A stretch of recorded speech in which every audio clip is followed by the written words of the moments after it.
अल्लाह ही अल्लाह किया करो, दुख न किसी को दिया करो, जो दुनिया का मालिक है नाम उसी का लिया करो। तकमीली तलबीना ताकत, सेहत और शिफा के लिए सुन्नत और तिब्बे नबवी का बेहतरीन नुस्खा। नाजरीन, क्या आप भी खुशहाल मालदारों की तरह कामयाब बिजनेस करके हजारों और लाखों रुपए कमाना चाहते हैं? अगर आपकी हाँ है तो आज ही से अपने इलाके में तकमीली तलबीना का आसान बिजनेस करना शुरू करें और चंद ही महीनों में कामयाब बिजनेसमैन बनने के तरीके बेहतरीन तजुर्बों के साथ सीखें।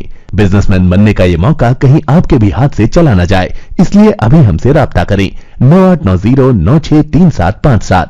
तकमीली food products private limited, Malegaon, India. अस्सलामु अलैकुम वरहमतुल्लाहि वबरकातुहू। दोस्तों, हेडलाइन आपने देख लिया। प्राइम न्यूज़ में आज हम इसी पर बात कर रहे हैं, मुख्तसर सही मगर इसी पर बात कर रहे हैं। आज मैं फजर से पहले स्टूडियो में आ गया क्योंकि 7:30 बजे मुझे जलगांव छोड़ना है और धुलिया पहुंचना है। वहाँ पर इज्तिमाई निकाह है, 16 इज्तिमाई निकाह है, वहाँ मुझे निकाह पढ़ाने जाना है। और जाहिर बात है कि इज्तिमाई निकाह में उम्मत का लाखों करोड़ों रुपये बच जाता है और फजूल खुराफात से ये उम्मत बच जाती है। और इसी चीज़ का अल्लाह और उसके रसूल सल्लल्लाहु अलैहि वसल्लम ने हुक्म दिया है। तो मैं फजर के पहले ही स्टूडियो में रिकॉर्डिंग के लिए आ गया। शायद आपको नहीं मालूम कि आपको अंदाज़ा नहीं है कि कितनी कुर्बानियाँ देनी पड़ती है चैनल चलाने के लिए। चलिए आइए आज बात कर लेते हैं कि हमारे लाडले वज़ीर आज़म नरेंद्र मोदी जी को मुसलमानों की फिक्र हो गई है। मैं समझता हूँ कि इस्तकबाल किया जाना चाहिए, उनका स्वागत किया जाना चाहिए इस बात पर कि पूरी 7-8 साल की तबाही के बाद कम से कम उन्होंने मुसलमानों की बात तो की। देर आयत दुरुस्त आयत। भाई कहते हैं ना वो सुबह का भूला अगर शाम को घर लौट आए तो उसे भूला नहीं कहते। खुदा करे कि मोदी जी की ये जो फिक्र है, जो उन्होंने जुमले कहे हैं, एक्चुअली में बीजेपी की मजलिस आमिला की, यानी पूरी नेशनल लेवल की उनकी 3 रोज़ा एग्जीक्यूटिव मीटिंग थी। 3 रोज़ा मजलिस आमिला की उनकी मीटिंग थी और उस मीटिंग में बहुत सारी बातें हुई। वहाँ पर यह भी कहा गया कि देखो अब कुछ स्टेट्स में इलेक्शन आ रहे हैं, तो जेपी नड्डा के सदर ने कहा कि चंद महीनों के दौरान मुल्क के 9 सूबों में 9 स्टेट्स में असेंबली इलेक्शन आ रहे हैं। तो उन्होंने तैयारियों का जिक्र करते हुए अपने कारकुनों को हिदायत किया कि हर रियासत में असेंबली इलेक्शन जीतने की कोशिश की जाए, कोई कसर ना छोड़ी जाए, ये उन्होंने कहा। लेकिन मुल्क के वज़ीर आज़म नरेंद्र मोदी ने जो बयान दिया है वो नड्डा के बयान के मुकाबले में कहीं ज्यादा अहम है।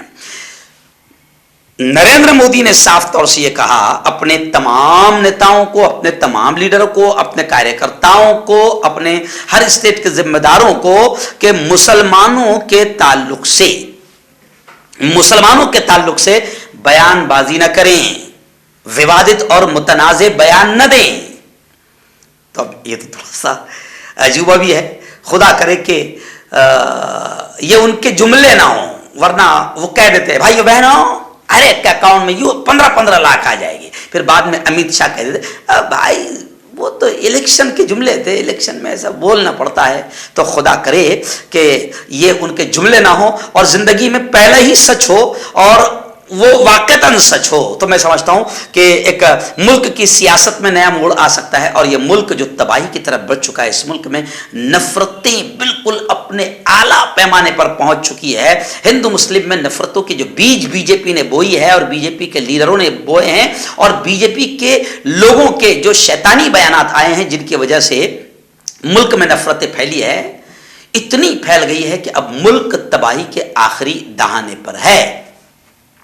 और ऐसे वक्त में चलो अल्लाह ने मोदी जी के दिमाग में बात डाली या जो भी है, बस मैं तो उनकी नीयत पर शक नहीं कर रहा हूं।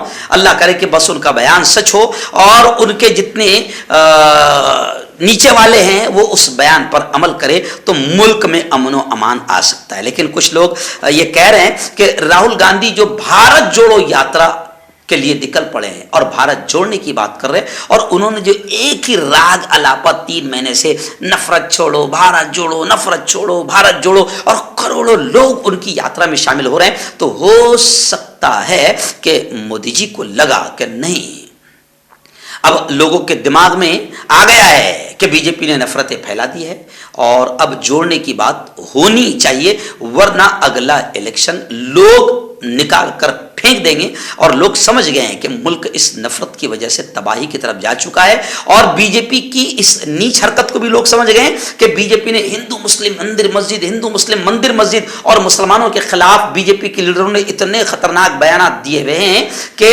असल मुद्दों से ध्यान हट गया, लेकिन अब मुल्क तबाही की तरफ जा चुका है। ये लोग समझ चुके हैं। भारत जोड़ो यात्रा ने, राहुल गांधी की यात्रा ने बहुत बड़ा काम किया, इसलिए इतना बड़ा काम हो गया भारत जोड़ो यात्रा से कि मोदी जी को खुद को रोड पर आना पड़ा और रोड शो करना पड़ा। जी हां, तो कुछ लोग ये कह रहे कि नहीं, भारत जोड़ो यात्रा ने जो अमन का माहौल बनाया और जोड़ने का माहौल बनाया और नफरतों के खिलाफ माहौल बनाया, तो अब मोदी जी को भी यह बयान देना पड़ रहा है। लेकिन अल्लाह करे कि यह बयान उनका सच हो। उन्होंने अपने नीचे वालों को कहा है कि बिल्कुल भी बयानबाजी न दें मुसलमानों के खिलाफ, और यह भी कहा, फिल्मों के बारे में भी कहा कि अगला पिछला कुछ मालूम नहीं है, वो देखते नहीं हो और बयानबाजी करते हो। तो गोया कि लोग यहां पर यह भी कह रहे हैं कि मोदी जी ने जो है पठान फिल्म का प्रमोट कर दिया। पठान फिल्म में किस तरीके से भगवाधारियों ने मुल्क का आतंकी माहौल बनाया, और फिर क्या हुआ, पठान ने रिलीज होने से पहले सारे रिकॉर्ड तोड़ दिए। बुर्ज खलीफा में शाहरुख खान का जलवा, पठान का जलवा नजर आया। अमेरिका से लेकर बुर्ज खलीफा तक पठान का जलवा नजर आया। तो अब मोदी जी ने भी बेचारों ने कह दिया, यानी गोया कि अपने नीचे वालों को कहा कि बेवकूफ़ी की हरकत करते हो, कुछ मालूम नहीं है, बस कहीं भी मुंह खोल देते हो। यूं समझिए, मैं अपनी जबान में कह रहा हूं कि कहीं भी हक देते हो, गुगान फैला देते हो, नफरतें फैला देते हो। तो मोदी जी ने अपने लोगों को नसीहत की कि फिल्मों के बारे में भी सियाक को सबाक से हटकर बयानबाजी से बचें, और खासतौर से उन्होंने ये कहा कि मुसलमानों के बारे में बयानबाजी से बचें, क्योंकि साफ जानते हैं कि इन भाजपाइयों ने जिस तरीके से मुसलमानों के खिलाफ बयानबाजियां दी है, इसने पूरे मुल्क को तबाह किया है।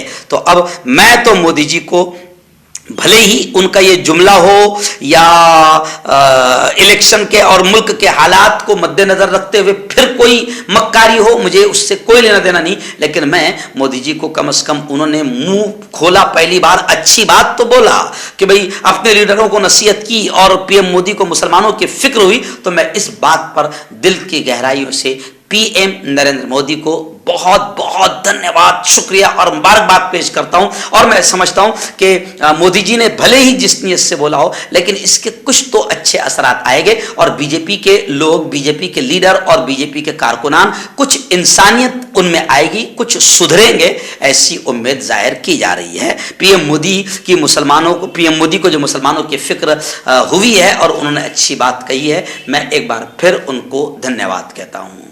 हर्बल राइट लाया है आपके लिए मर्दाना कुव्वत का इलाज, वो भी जड़ी बूटियों द्वारा। इसके अलावा आपके जिस्म में किसी जगह पे दर्द हो, आप हमसे दवाइयाँ हासिल कर सकते हैं। देश विदेश में इसकी स्क्रीन पर दिए गए नंबर पर कॉन्टैक्ट करें। देसी शिफा लाए हैं मर्द और औरतों के तमाम गुप्त रोगों का इलाज।